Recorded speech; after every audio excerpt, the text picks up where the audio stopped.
नमस्कार। आज हम कक्षा 8 का साइंस का लेसन कोयला और पेट्रोलियम पढ़ने वाले हैं। अपने दिन भर में हम अनेक वस्तुओं का इस्तेमाल करते हैं। इन वस्तुओं के निर्माण के आधार पर इन्हें दो प्रकारों में बांटा जा सकता है। प्रकृति द्वारा निर्मित पदार्थ प्राकृतिक पदार्थ कहलाते हैं और मानव के प्रयासों द्वारा निर्मित पदार्थ मानव निर्मित या संश्लेषित पदार्थ कहलाते हैं। वायु, जल, मृदा, खनिज आदि प्रकृति द्वारा हमें दिए गए अनमोल उपहार हैं। इन्हें प्राकृतिक संसाधन कहा जाता है। प्राकृतिक संसाधनों को इनकी उपलब्धता के आधार पर दो प्रकारों में बांटा जा सकता है: अक्षय प्राकृतिक संसाधन और समाप्त होने वाले प्राकृतिक संसाधन। जैसा कि नाम से स्पष्ट है, अक्षय यानी जो समाप्त नहीं होते, यानी नवीकरणीय।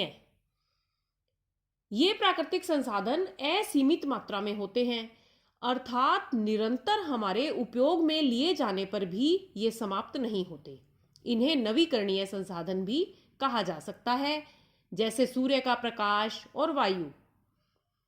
समाप्त होने वाले जो प्राकृतिक संसाधन हैं, ऐसे संसाधन हैं जिनकी मात्रा सीमित होती है। ये मानवीय क्रियाकलापों द्वारा समाप्त हो सकते हैं। वन, वन्य जीव, खनिज, कोयला, पेट्रोलियम आदि अनवीकरणीय संसाधनों के उदाहरण हैं।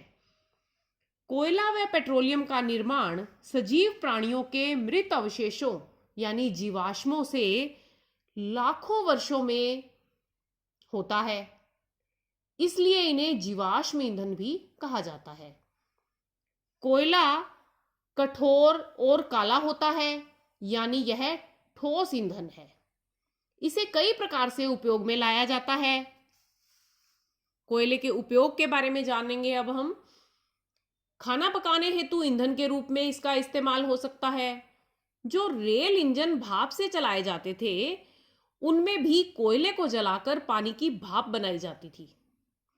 विभिन्न उद्योगों में भी कोयला ईंधन के रूप में उपयोग में आता है। तापीय शक्ति संयंत्र, इसमें विद्युत का उत्पादन करने के लिए कोयले को जलाकर पानी की भाप बनाई जाती है और उसी भाप से टरबाइन चलाकर बिजली बनाई जाती है। कोयले की कहानी, यानी कोयला कैसे बना। लगभग 300 मिलियन वर्ष पूर्व पृथ्वी पर निचले जलीय क्षेत्रों में घने वन थे। बाढ़, भूकंप जैसी प्राकृतिक आपदाओं के कारण ये वन भूमि में दब गए। जैसे जैसे समय बीतता गया, इन पर दाब बढ़ता गया। ये गहरे और गहरे दबते गए। मृदा के अधिक दाब के कारण वे संपीड़ित हो गए। अधिक गहराई के कारण सिर्फ दाब ही नहीं, अधिक ताप को भी सहने के कारण पृथ्वी के भीतर दबे पेड़ पौधे धीरे धीरे कोयले में परिवर्तित हो गए। कोयले में मुख्य रूप से कार्बन होता है और मृत वनस्पति के धीमे प्रक्रम द्वारा कोयले में परिवर्तन को कार्बनीकरण कहा जाता है। क्योंकि कोयला वनस्पति के अवशेषों से बना है, इसलिए इसे जीवाश्म ईंधन भी कहा जाता है। वायु की उपस्थिति में जब कोयले को जलाया जाता है, तो कोयले में उपस्थित कार्बन ऑक्सीजन से क्रिया करके कार्बन डाइऑक्साइड का निर्माण करती है और इस समय अपशिष्ट जो है राख के रूप में बचता है। जलने की इस रासायनिक अभिक्रिया को C+O2 तीर का निशान CO2 के रूप में लिखा जाता है।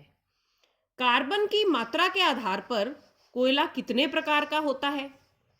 कार्बन की मात्रा के आधार पर कोयला है 4 प्रकार का: पीट, लिग्नाइट, बिटुमनी और एंथ्रेसाइट। पीट में कार्बन की मात्रा 60%, लिग्नाइट में लगभग 67%, बिटुमनी में 80% और एंथ्रेसाइट में 90 से 98% कार्बन की मात्रा होती है। कोयले के प्रक्रमण के द्वारा कुछ उपयोगी पदार्थ प्राप्त किए जाते हैं। वे हैं कोक, कोलतार और कोयला गैस। इनके उपयोगों के बारे में भी हम जानेंगे कि ये जो पदार्थ कोयले के प्रक्रमण के द्वारा हमें प्राप्त होते हैं, इनका क्या क्या उपयोग होता है। कोक काला और कठोर पदार्थ है जो छिद्रित यानी सरंध्र होता है, इसमें छेद होते हैं और यह ईंधन के रूप में इस्तेमाल में लिया जाता है। यह कार्बन का लगभग शुद्ध रूप है। धातु निष्कर्षण करने वाली फैक्ट्री और स्टील की फैक्ट्री में कोक का उपयोग ईंधन के रूप में किया जाता है। कोलतार, यह गाढ़ा काला द्रव होता है जिसमें अप्रिय गंध होती है। कोलतार लगभग 200 पदार्थों का मिश्रण होता है। कोलतार से कुछ उपयोगी पदार्थ भी अलग कर लिए जाते हैं जिनका हम दैनिक जीवन में उपयोग करते हैं। मोथ और अन्य कीटों को भगाने हेतु प्रयोग में लाई जाने वाली नेफ्थेलिन की गोलियां कोलतार से ही प्राप्त होती हैं। कोलतार से प्राप्त होने वाले उत्पादों से संश्लेषित रंग, औषधि, विस्फोटक, प्लास्टिक, पेंट, फोटोग्राफिक सामग्री और छत निर्माण की सामग्री आदि का निर्माण भी किया जाता है। और कोयले के प्रक्रमण से एक और उत्पाद हमें प्राप्त होता है, वो है कोयला गैस, जिसका उपयोग ईंधन के रूप में किया जाता है। आज के लिए इतना ही। धन्यवाद।